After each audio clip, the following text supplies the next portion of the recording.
शीर्षक कांटों से पदक तक। एक प्रेरणादायक कहानी। एक छोटे से गांव में प्रहलाद नाम का एक लड़का रहता था।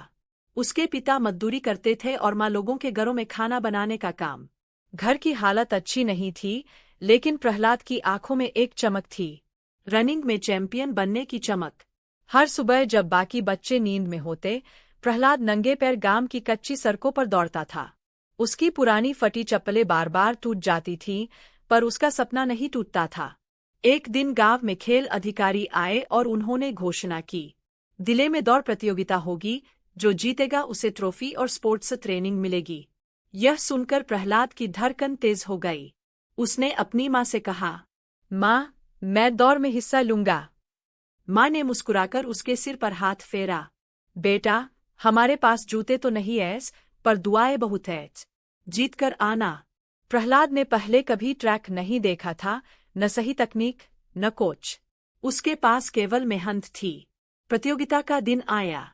स्टेडियम में बाकी बच्चों के पास महंगे जूते, चमकदार कपड़े और कोच थे। प्रहलाद के पैर पर पुराने कपड़े बांधे हुए थे ताकि चोट न लगे। लोग हंस रहे थे। ये दौड़ेगा? गांव वाला है, 2 कदम में गिर जाएगा। लेकिन प्रहलाद ने किसी की नहीं सुनी। स्टार्टिंग गन आवाज हुई। बैंग! दौड़ शुरू हुई। पहले कुछ सेकेंड तक वो पीछे था, लेकिन उसने अपने पिता का पसीना याद किया, माँ की उम्मीद याद की, गांव की हंसी याद की, और तेज दौड़ना शुरू कर दिया। उसकी सांसें भारी थीं, पैर जल रहे थे, लेकिन उसका सपना बुला रहा था। आखिरी 50 मीटर में उसने सभी को पीछे छोड़ दिया, और फिनिश लाइन पार करते ही स्टेडियम तालियों से गूंज उठा। घोषणा हुई, विजेता प्रहलाद। प्रहलाद की आंखों में आंसू थे। स्टेज पर जब उसे मेडल पहनाया गया तो उसने कहा, ये मेडल सिर्फ मेरी जीत नहीं, उन सभी बच्चों का जवाब है, जो गरीब है पर सपने बड़े रखते हैं।